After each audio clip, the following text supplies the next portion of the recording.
Hello, hello, hello, and we are live. Hello, hello, hello, and welcome to the Mastering the Box live stream, the first live stream of 2022. And as we're already in February and I missed January, that means that I'm about as much use as tits on a fish. But enough about that. What we're going to do today is cover what is a mastering DAW and the question, do I actually need one? And we'll come on to that in a little bit. But just a few updates, just to give you a bit of an overview as to what's been going on in the world of mastering the box. First and foremost, thank you to everyone for your support over the last year or so. I have now got the channel monetized, so I'm getting a little bit of income coming in from the ad revenue.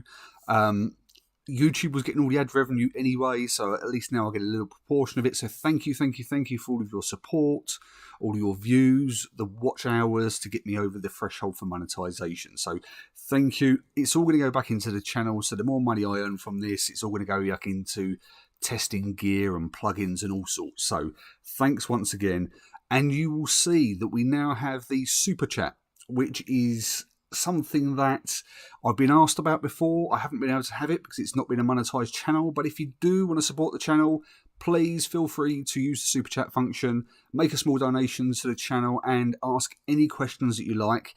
This is a monthly Q&A, so even though I'll be doing a very short presentation, any questions you've got on mastering or digital audio, please let me know in the comments section down below. And if you did want to leave a super chat, thank you very much. Any support will be greatly appreciated. Before we get on to the presentation, as I say, just a few brief updates. I do have some mastering availability. I've got some limited sessions in February and March coming up. So if you're interested in hiring me as a master engineer, please get in touch. Smudge at masterinthebox.net. I'm very, very happy to have a chat. Let's see what we can do. I'm now going to be starting to offer a free test master. So if you want to send me a track and you're not entirely sure whether you want to go ahead with a mastering engineer, get in touch. Let's discuss. Let's get a free test master done for you, and we'll see whether it's a good fit for both you and I, and we can go from there. So, as a limited availability February and March, just get in touch. Smudge at masterinthebox.net. 2022, this is the year for mastering with headphones, and just a bit of a recap, if you haven't seen it, I had the great privilege of interviewing Conan Liquid, or Conan Manchester as he is on the Studio One Facebook groups. It was such a great interview. I learnt so much from him. Conan is very modest. He's just a top bloke, but super experienced. He's a mix engineer, mastering engineer, and a super producer. He has done remixes for the likes of Blondie, Talking Heads, Radiohead, and many, many more. So he's super experienced. He's been using headphones for quite a few years now, and I got so much from the interview, and hopefully you guys have got something from that too. If you haven't seen it, recommend checking it out. It's on the Mastering the Box YouTube channel, and it's the interview with Conan Liquid. So go and check that one out. I've been messing around with Goodhertz Can Opener. So one of the challenges when it comes to using headphones for mixing and mastering is when you've got a typical monitoring setup, you are getting obviously the audio from the left speaker and the right speaker, and you get crossfeed. So where the sound comes from both speakers and where it hits you, there's going to be crossover between the frequencies. Well, of course, if you use headphones, you don't get that. So how do you kind of get around that particular scenario? Well, you could either just go with the flow and try to learn how the headphones sound, or you can use something like Goodhertz Can Opener, and it's been fantastic. So basically what it does, it tries to emulate the crossfeed that you'll get from monitors. So you get the feed from the left ear and the feed from the right ear, and it adds a little bit of crossfeed in there so it sounds more natural as you would do with a traditional pair of studio monitors. So that's been super great. There'll be a full review coming up soon. I'll also let you know some more thoughts on that. And to get used to the headphones, I've been doing so much referencing, listening to lots and lots of music, just trying to get used to them. At the moment, I'm using the AKG K702s. They're not particularly, that's the closed backs. Let's get these ones, which are the open backs. These are the K702s. They are a great pair of headphones. Not particularly that expensive. They're around about the £100, £115 mark. I actually got a B-stock pair, and I got these a few months ago, so I've been kind of running with those, testing those out. I had the K701s previously, but I've now got the K702s, and they've been great. So I'm sticking with them for the time being. I'm not too sure what the long-term solution is going to be yet. I'm still yet to really look into all the different types of headphones, but I'm certainly staying with these at the moment. And no headphone EQ at present. I do have a copy of D-Sonic Real Phones, and I'm yet to really use it. I haven't really tested it. I've got the K702 profile, so I've got all the EQ profile for it, but I really want to test it out at some point soon. So more to follow on that coming real soon. New website. It's almost here. So I'm going through the final stages, of setting the new website up. It's hopefully going to be much better. It's going to be much more user-friendly.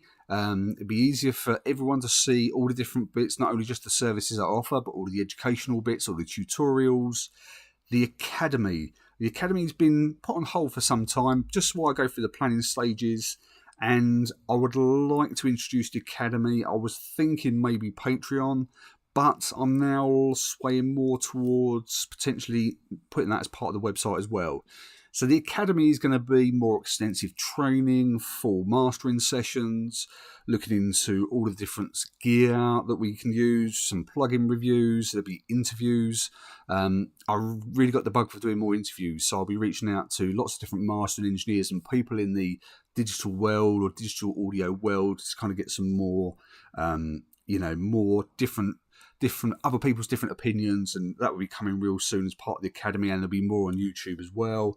But I really want it to be a real value added Academy where you guys can learn lots. So stay tuned for that one, but the new website will be up and running hopefully very, very soon. So that's enough waffle for me for the time being. I'm back. I'm COVID free, which is great. But more importantly, how are you guys?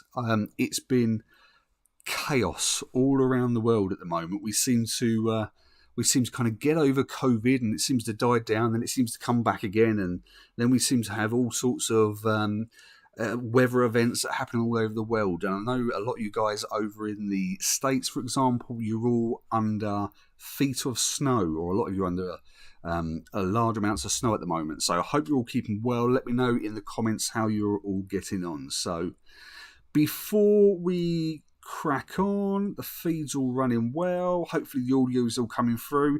I'm actually trialling today using the Streamlabs OBS rather than the standard OBS, and it's so much more user friendly. It's great. So if anyone does any live streams yourselves, check it out. Streamlabs OBS, it's free, it's much more user friendly, and hopefully it's coming across all nice and clear. So without further ado, let's get to the presentation part, and then we can go through exactly what is a mastering DAW. So, what is a mastering DAW? And let's answer the questions: what it is, and do I actually need one? So we're going to take a look at those questions. And DAWs are many in number these days, and they all have their own workflows. I think that's quite apparent. There's so many different opinions on different DAWs and what ones work well, what ones don't, what has such and such workflow, what has different specialisms. But did you know that there are actually specialist DAWs specifically for mastering? There are numerous options on the market. We've got the Pro Tools, we've got the Logic, even Studio One, Reaper. Many have their own preset workflows that cater for many uses. So it can be things like just audio, just writing music, recording music, mixing. It can be things like voiceover work. It can be, podcasts, all sorts. But they cater for many uses and are not always as efficient for mastering. So what I want to do today is emphasize the point first and foremost. They're not always efficient for mastering. Some have additional features and customization. We know Studio One with the project page.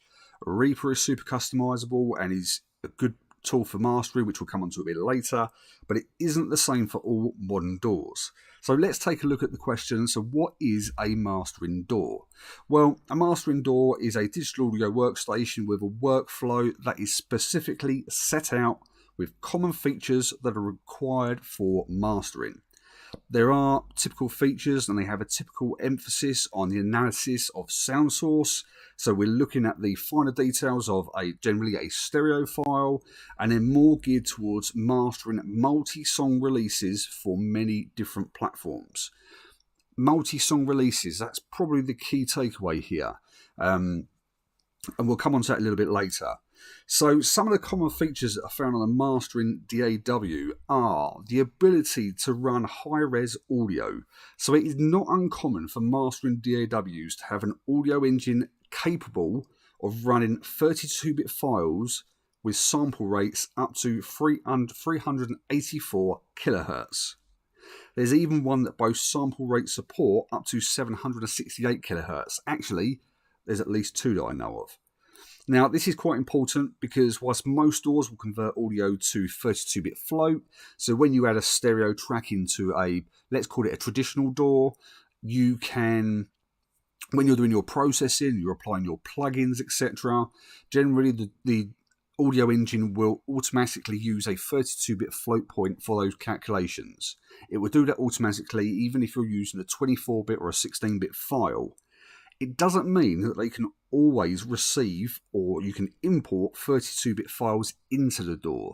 So some will have restrictions up to 24 bits, whereas a Mastering DAW will generally have a 32-bit or have the ability to receive 32-bit files. So it's very much more a high-res audio-based system. Enhanced analysis. Now, typical analysis features would include volume or loudness meters, and there are many plugins that will give you these readings. So, there's things like Julian Loudness Meter and the TB Pro Audio DP Meter 5 and many, many others. But a Mastering DAW will typically have these features, what I call baked into the GUI itself. And I think it's fair to say, whilst most DAWs will give you peak and RMS data on the individual channels, a Mastering DAW will give you additional measurements such as the loudness units, LUFS. They'll give you true peak measures, which are more akin to how we measure loudness or perceived loudness when it comes to mastering. And it's also relatively common to see something like a spectrum meter or goniometer. So if we want to look at the phase and the correlation, these are generally features that are actually baked into the GUI for ease of reference to view any frequency or phase measures. Now, with a Mastering DAW, there'll be a clear focus on viewing and amending or engineering stereo files. So what I would call a traditional DAW setup, this has more of a focus on importing tracks that what I call run sequentially under each other, and it has the aim of creating the final stereo mix. Whereas a Mastering DAW, on the other hand, it's set up with a focus on on processing multiple stereo tracks. And this is, rather than taking the individual tracks and giving one stereo file, this is going to take all the stereo files and allow you to achieve balance between all the individual songs. So it's very much geared towards a multi-song project like an album or an EP. You also have things like advanced track sequencing. So when you're mastering a multi-song project, a Mastering DAW, it will typically give you ease of movement to arrange or rearrange the track for your particular order in your project. So if you hadn't quite been set on the album sequence at that point, most Mastering DAWs will just allow you to drag and drop files and just add them back in at the necessary points with real ease. And you don't really have to mess around with things like spaces or pauses between each song. A lot of these features are baked into the actual Mastering DAW itself. So it's really geared up for ease of access and to allow you to, create that real good flow between each song. There are also additional features that, things like advanced fade options. You don't always get different fade types in what I would call a traditional DAW, but you generally get more or different fade types when it comes to a Mastering DAW. It's much greater focus on the flow between the songs. You also get things like advanced file exporting and metadata. So, the traditional DAW, it will give you the ability to export files in multiple formats like WAV, MP3 or FLAC. But when it comes to Mastering DAW, it basically takes this further. So it gives you features like DDP creation. So if you want to do CD releases, you'll have DDP creation abilities. And you also get enhanced features like enhanced diver algorithms for reducing bit depth, and the ability to export multiple files in multiple formats and all at the same time. So let's say you're doing a final master and you want to do a WAV export, but you also want an MP3, and let's say you want a FLAC as well. And then what you can do is generally in most mastering DAWs is do all that at the same time. This is a new feature inside of the project page in Studio One, but it is something that is typical inside of a mastering DAW. And then other things that with a mastering DAW, you get additional metadata. So metadata, you commonly find this in a traditional DAW, but the problem with metadata in a traditional DAW is when you are applying it to one song, it applies to one song, and that's it. You can't add metadata to different tracks inside of a traditional DAW and to the final album overall. But when it comes to a mastering DAW, you can add metadata to multiple files and the entire EP or album. So if you need to add in things like ISRC codes, track names, maybe album names, or even sometimes artwork, then these are all things that are typically covered in a mastering DAW. And then let's not forget advanced editing capabilities. And I think this is one of the things that's sometimes overlooked when it comes to mastering. And once again, it's going to be very much dependent on what you are mastering or who you are mastering for. But a mastering DAW will generally give you a mastering-focused editing capability. So, for instance, things like spectral editing or repair capabilities. So, if you've got a particular file that's got problem frequencies or sound, you can get in there and do some spectral editing to take those sounds out. You've got things like phase alignment or actually phase rotation or correction when it's about readjusting the phase in the track to make sure that the WAV file sitting more in line with the center line of the WAV file. You also have the ability to split stereo files into events, clips, or tracks, and they're all called something slightly different, and then process them independently instead of the whole song. So just to kind of emphasize this a little bit further, let's say you're working on the master and you've got the chorus, and let's just say there's something in the chorus that you wanted to apply a little bit more compression to than the rest of the song. If you've got something that gives you the ability to split the track and apply processing to it independently, you can then basically cut the chorus or cut the choruses, add the compression directly to that chorus section, and it's not going to affect the other elements in the track. It's this is something that's common inside of the mastering DAW to give you the maximum flexibility, and also allow for full creativity in the mastering workflow. And let's also not forget automation. This isn't mixing automation. This is very much focusing on minimal adjustments rather than large mixing focused automation moves.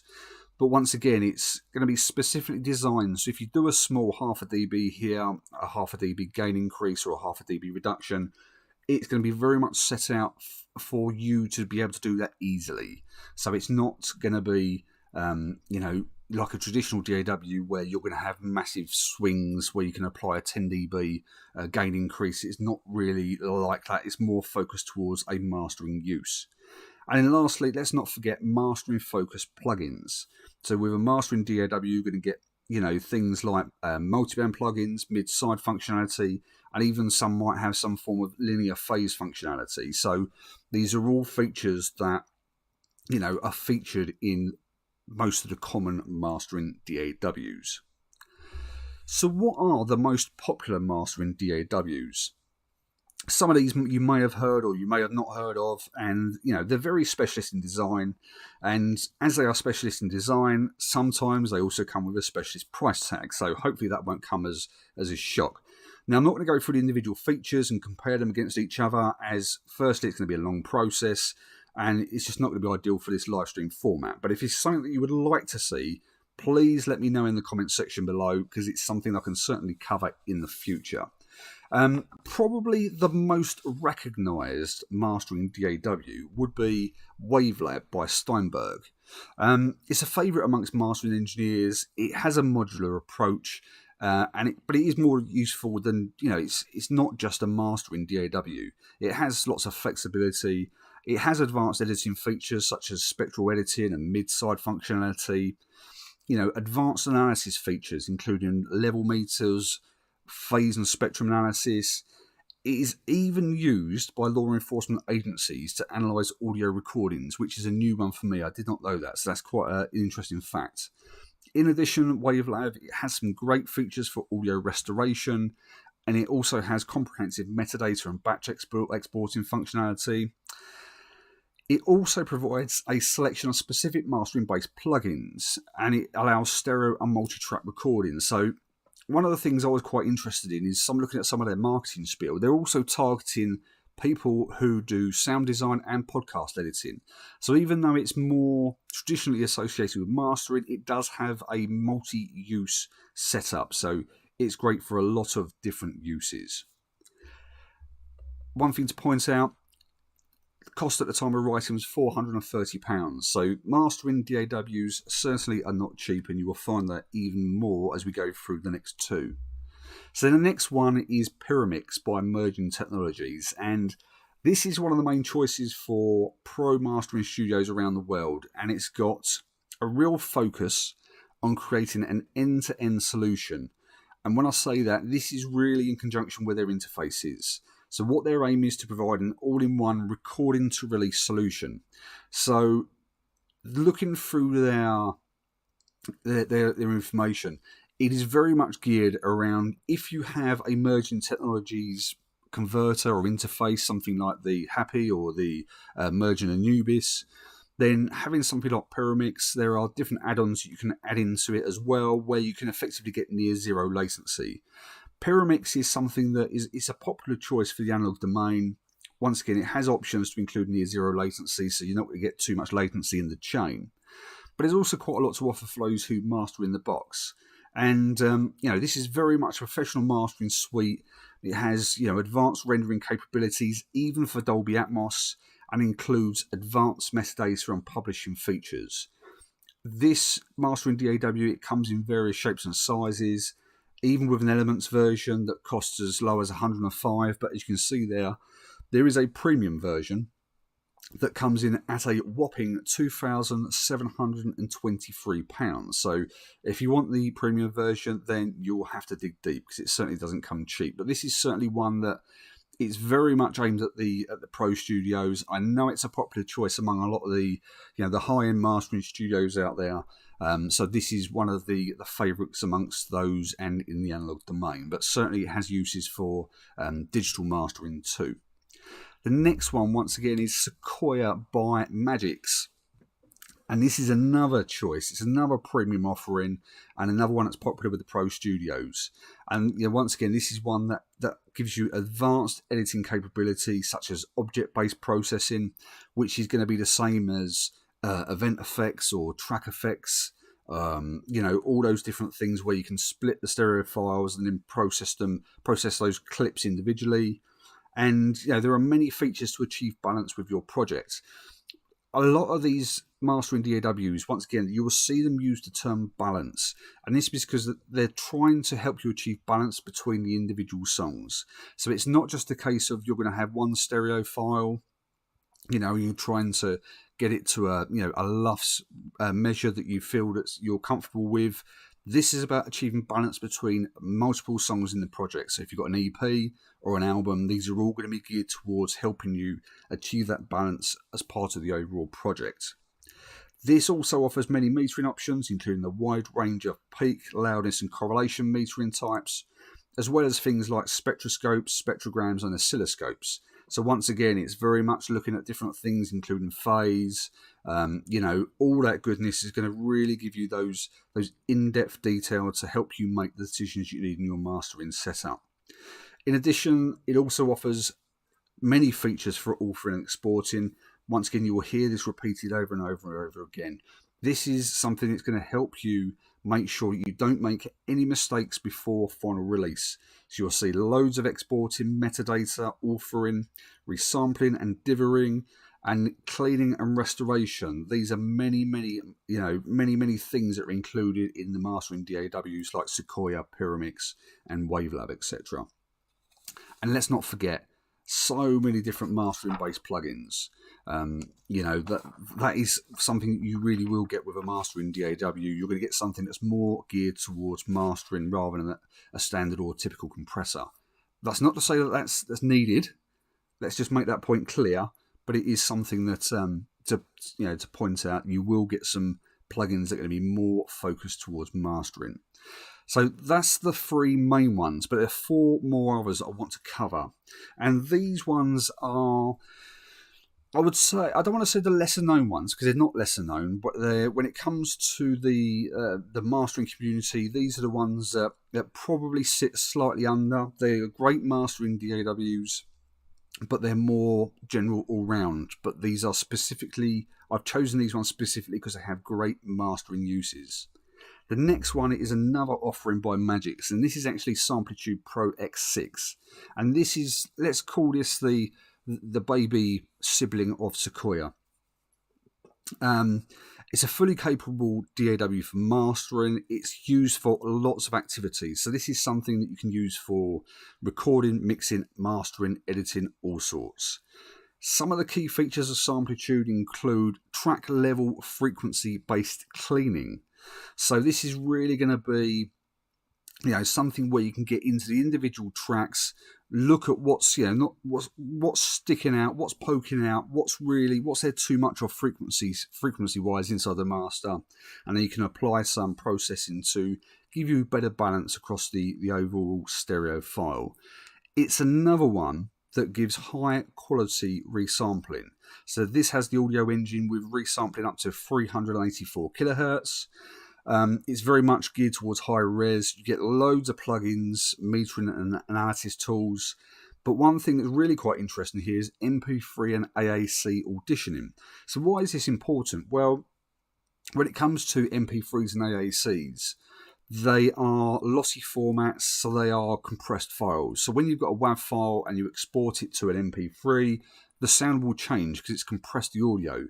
But what you also find is generally, most certainly, a roll-off at the top end, so you will lose a lot of the high-end data. So having something that auditions what the WAV file is going to sound like once it's converted to an MP3 or AAC, that can be quite important, and that's a good feature. But something else just to point out here is you can do mastering and authoring to Redbook standards for CD creation. So it's like think of it like a mastering standard. If you do a CD creation, then if it's Redbook standard, it's going to be a good quality DDP file for CD creation. And the suite version of Pro X6, this includes SoundForge Pro 14, which is an advanced editing software, and that is priced at £429 at the time of writing. So once again, it's a little bit less, or quite substantially less than the Sequoia. Next one up, we have Reaper. And Reaper it's actually becoming very, very popular amongst the mastering community, and it's because of its vast customizability. And whilst most consider Reaper to be a traditional recorder and mixing DAW, it is actually so much more. And believe it or not, it can even be used as a video editor.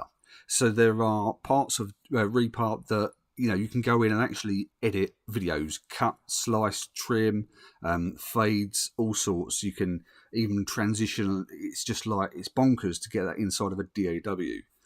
It has a basic suite of built-in plugins, but one of the other things that makes this quite an attractive option is they have a comprehensive suite of JS plugins, and these are plugins that have been created by the community for any user and for many uses and purposes. So these are freebies that are inside a Reaper.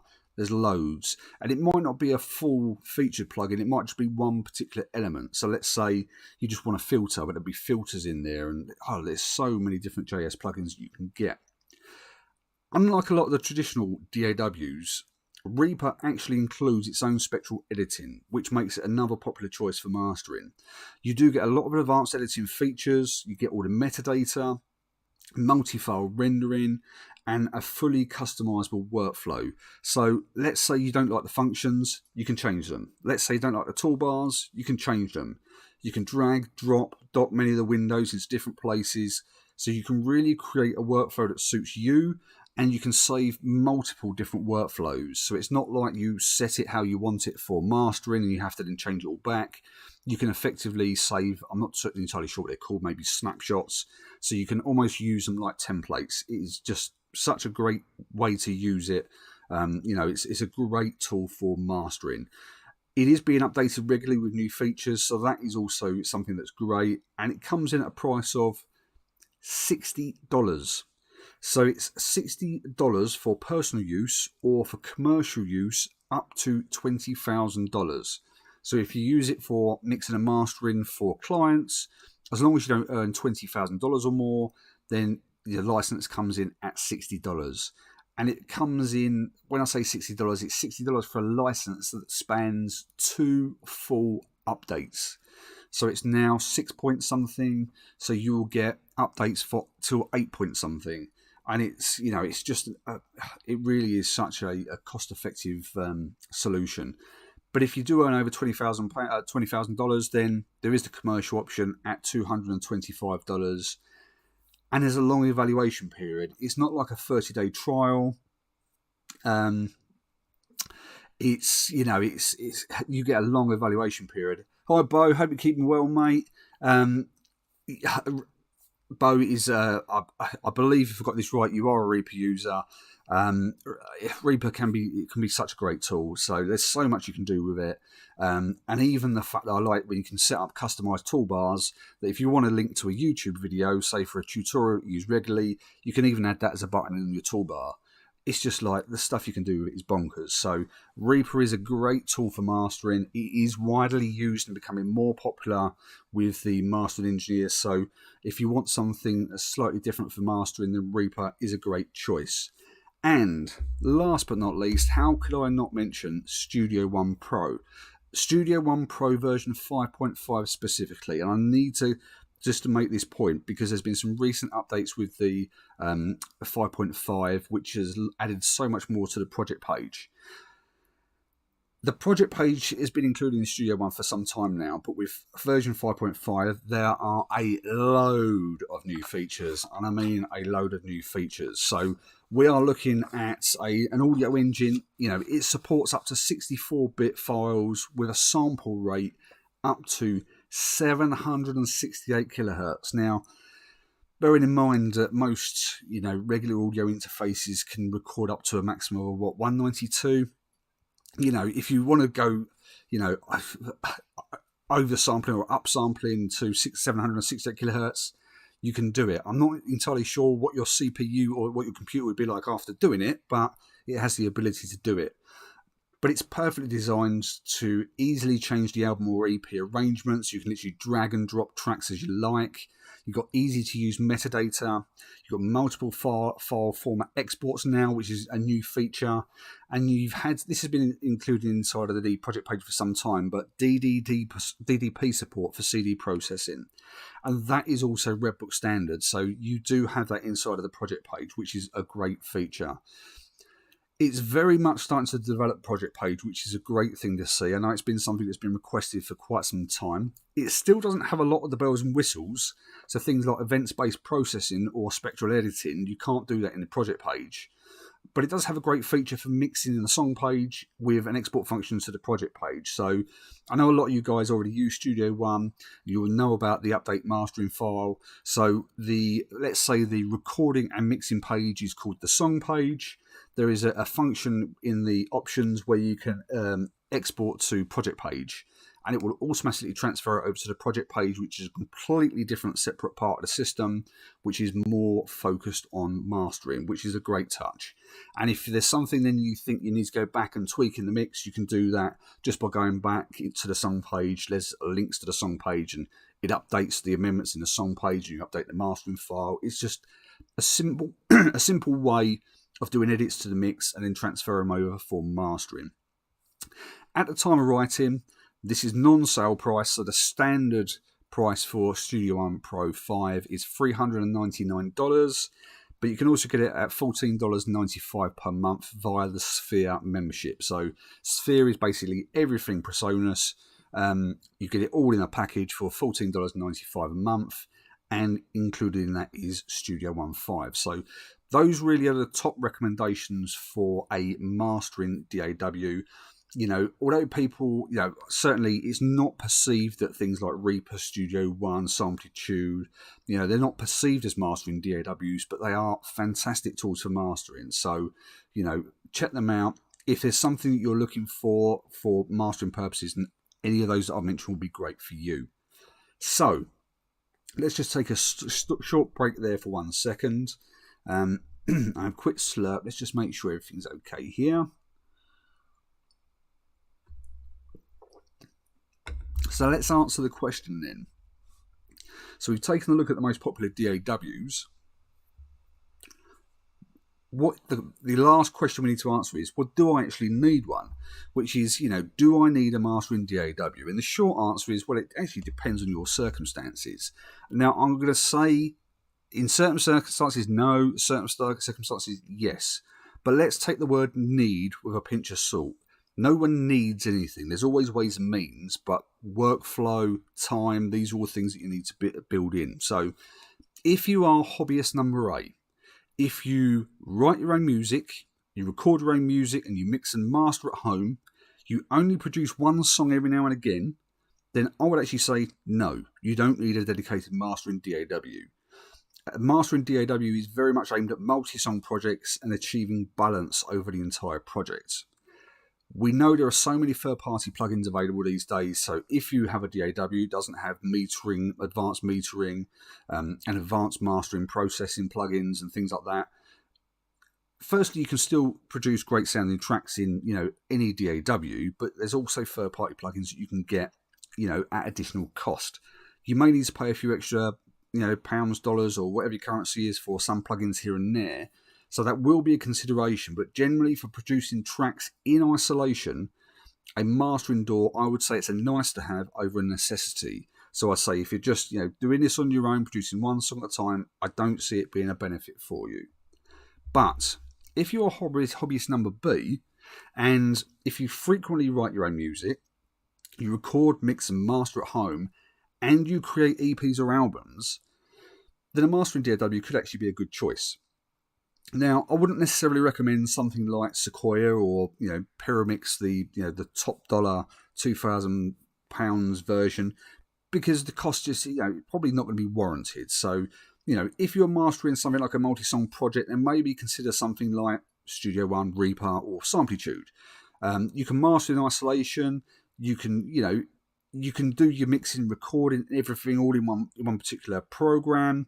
Mastering is very much about achieving balance, especially between songs. So mastering in isolation will certainly help you with this whilst breaking you away from the mixing mindset. And I think that is so crucial. This is one reason why I say to people, don't just put mastering plugins on your master output when you've mixed a song. You really need to detach yourself away from that mixing process, render it out into a stereo file, come at it with fresh ears, and look at it from a mastering point of view rather than just touching up the mix, so to speak. So mastering in isolation, that will certainly help you get better results. And then don't also forget, if you need to add metadata to your tracks or your EP or an album, then you're going to need a platform that will actually enable you to do this. Most traditional DAWs will allow metadata, but they will only usually apply metadata to the entire project and not individual tracks. So don't forget, a lot of the traditional DAWs are geared around helping you to finish one song. Whereas if you're mastering for multiple songs, you need to apply to metadata to the individual songs and to the album overall. So the metadata in a traditional DAW generally will not be sufficient for this purpose. And then let's look at the last option. So this is what I'll classify as commercial. So if you offer a mixing and mastering service, or you specialise in mastering, then a dedicated mastering DAW would be a very good choice. You can use most DAWs for mastering, but having a dedicated mastering DAW with a workflow that makes the process more efficient, and this is going to be key, and dedicated mastering tools, it would not only end up saving you time and money, but it would enable you to create a much better end product, as you can focus more on the creative freedom that it's going to give you, rather than battling with trying to get the DAW to do what you want it to. So that's going to be crucial. If you do this for money and you get paid for doing it, it should be a serious consideration, because you're going to be using something that's dedicated for it. You'll have the correct tools on the hand, or most of the correct tools on the hand, all of the analysis, and you'll get all of the metadata, file exporting, all of that goodies in one place, which is going to save you time, it's going to save you money, and really let you focus in on the creative elements rather than those bits that we don't really want to be focusing on. So that is the end of the presentation. So yeah, a little bit wordy, but hopefully that's given you some pretty good overview on what a mastering DAW is and some of the options out there. It's not really going into in depth. There's going to be different features for lots of different mastering DAWs. If you do want to know more, let me know, drop me a comment, and we can certainly look to do that at some point in the future. So yeah, that is what a mastering DAW is, and hopefully that's going to give you some answers as to whether you need one or not. I love Studio One, I love Reaper. They're two that I've been using for quite some time now. I haven't really kind of experienced too much of the other ones, but certainly I will not be paying over £2,000 for a mastering DAW, not at this rate anyway, so I can assure you of that. So that's it. Any questions at all? Any questions on the presentation? Any general questions? We're going to open this up now to general question and answer time, so if you've got anything you want to raise, please let me know. Drop some questions in the comments section, and I'll gladly ask any questions that you've got. Every live stream, I always try and do a shout out. And for this live stream shout out, I'm going to shout out to the YouTube channel Present Day Productions, and I've left a link in the chat. They done a recent video around 32-bit recording. So not every interface is capable of doing it, and not every DAW is capable of receiving files recorded in 32-bit. But if you do have the option to do it, it gives some real good insight into why you should consider 32-bit recording. Certainly when it comes to dialogue. And one of the things they mentioned was about, dialogue capture and doing interviews. And one of the key considerations is getting the levels right before you start the interview. Because if the dialogue, whatever, clips, let's just say that they get a little bit overexcited and the volume goes up, once it's clipped, it's clipped. But with 32-bit, the headroom is so high that even if it kind of looks as if it's clipped in the waveform, you can reduce the waveform down and get it back, and it's not actually cut any of the top of the waveform off. So I just thought it was a great video, really well put together. So big shout out to Present Day Productions. The link is in the description. Check the video out, check the channel out. They are great, super funny. Mark, if you see any of the videos where Mark does, I think he done a monitor review a little while ago. I'm trying to think of the actual monitors he's done, and he dressed up as a mad professor, and it was so funny. So yeah, check the channel out. It's a great laugh. We got Stephen Benson. Thanks so much for the info on the master available. I'm using this S1, and we use project page with the new update. Yeah, it's great.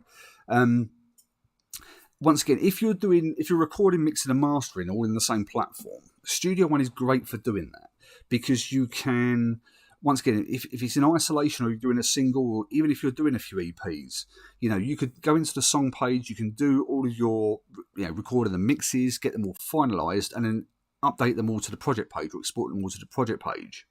Then if you go into the mastering and you think that there's something not quite right that needs to be changed in the mix, you haven't got to go back to the mix, open it up, re-export it. You can literally just go back to the song page. There's functionality to do that, do any mix amendments, and then update the mastering file. So it's already there for you. You just need to update the files by one click of a button. So it's absolutely great for that. And also with the project page now the project page has automation. I still think there's a lot of, not miscommunication, I think there's certainly a lot of, a lack of awareness in how automation is used when it comes to mastering. We're not talking big swings here. We're not, completely changing the flow of the track. If anything, it's just used to enhance. So generally it could be just half a dB. So let's say you just want the chorus to be a little bit louder. Sometimes if a song lacks energy, automation can be a great tool just to kind of bump up the levels in certain areas to kind of really emphasize it. Or you could take the verse down, maybe even half a dB, and really get a good flow between the two. So you're reducing the volume down in the verse and then raising it up in the chorus to really give that emotional feel. That's how automation is being used, and now it's available in the project page. It's so good. Also things like the listen bus. So anyone who's using headphones for mastering, you've got the listen bus inside of the project page now, so that's great. The listen bus is very much designed so you can put all of your, let's say your good Hertz can opener, so if you want to add the crossfeed in, you can use your Sonar Works, put it all in the listen bus, so it's not going to affect the final render. So you can effectively add them in there, forget about them, do the final render, and it won't come through in the master channel, which is a great touch. So lots of those little features that are added inside of the project page, they're great. You know, they're really, really good. Reaper also has something, the monitor effects part, which is another great tool as well. I think certainly with Reaper, I really want to look at some of the customizability of it. I think that would be really key, because although you can dock the monitor effects, I want to see how you can dock it, where you can dock it, because things like analysis plugins in Reaper, for example, rather than keep going to the monitor effects button and opening it and then getting the plugin up so it's visual, I'd like to see if there's some way of kind of having it docked so you can just see the analysis tools at any point. And I think there's a real easy way of doing it, but I'd like to explore that one. But they're all great options.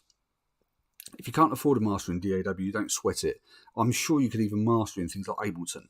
The process will be the same, but I'd just say you really need to kind of think about exporting the mix before you do anything else. Go at it with a fresh mindset. You will need to get some analysis plugins. You'll need to get loudness meters and things like that. Something that's going to give you true peak measures as well as the loudness units relative to full scale, so LUFS. They're going to be things that you're really going to need to get as third-party plugins if they're not available in Ableton. But if you can't afford another DAW, I know pro mastering engineers who still use Pro Tools or Logic, and they're getting some great results. So the workflow obviously works for them. Great. If that's how you want to work, then great, you go for it. But if you do multiple song projects, then a mastering DAW could be a good way to go. Or check out one of the Elements versions. Maybe something like, I think Wavelab does an Elements. Obviously, Pyramix does an Elements version. They're normally capped, so you can only do projects up to 3 songs or something like that. But it might just be a good way, if you're doing a few EPs, then it might just be a good way to use something like that. And they're relatively cheap, around the £100 mark. So, it's something just to consider. But yeah, let's, anything like Reaper, Studio One, SongTube, they're all going to be great, as well as obviously Sequoias, Pyramix, and Wavelab. So yeah, so that's where we are. That's the end of that. Any questions at all before I just carry on waffling?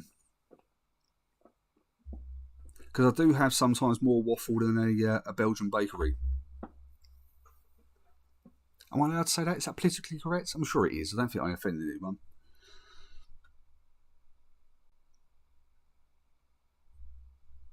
Okay, nothing's coming on through there. So we'll give it the last couple of minutes. If we don't get any questions in, I'll call it a day there. We've been going for about 50 minutes. So yeah, I hope everyone's found that useful. It can sometimes be a little bit of a minefield knowing where to go, and I hope this has given a little bit of insight into what a mastering DAW is. They do have some great features. Anytime you can get into things like mid-side processing, I think it's such a great tool. Don't overdo it, but if you've got a stereo file, especially if you're mastering someone else's music, then we don't all mix and master at the same time. We don't all have sessions that come to us where it's a mix and master, or we do the whole production from start to finish. Sometimes it's just a master, and if you need to do some tweaking on the just on the outsides, the mid side is going to be great. If you want to mono the bass mid side, really focus on those mono frequencies, it's such a good tool. So if you can get something that's got mid side functionality, that's going to be great. And obviously all the other features that we discussed as well. Okay, well, as there's no more questions coming through, thanks to everyone who's joined today. And I know a lot of the people see this after the fact. So if you take the time to watch this, thank you. There'll be more coming very, very soon. I want to do the Good Hertz Can Open review. I still got Aria. If you see this, you are very, very much top of my list in terms of the mastering for Kurdistan Waltz, doing the video for that. So that's coming soon. That will be a full mastering breakdown. So that was one I did in Reaper. Aria is a great user of Reaper. He's like, I call him like a Reaper ninja because he knows all the different shortcuts and all this and that. You should see his toolbar; it's nuts. I think it's got something like probably like 30 custom actions on his toolbar. So yeah, he does all of that, and he's got some great videos. But anyway, Kurdistan Waltz was a song he released late last year, and I had the privilege of mastering that one, so I'll be doing the full breakdown of that mastering session. That's coming real soon, and there's lots more lined up. I will be covering the project page updates a little bit more in detail soon, and there are quite a few things with Reaper as well. There's a lot of followers here who use Reaper, so I want to do something on that as well. I've got so much lined up and it's just going nuts. So yeah, look out for more of those videos coming real soon. The website will be released very, very soon as well, so look for updates on that. And there'll be more details on the Academy coming real soon. And I also want to do a more formal video on the Mastering with Headphones update, and just giving you some of the updates on some of the challenges. Not that there've really been many, but some of the positives and how I've been approaching it on the mastering. So watch out for those too. So thank you once again for all your support. Thanks for taking the time out to watching this live stream. And all that's left for me to say is I hope you'll keep safe and well.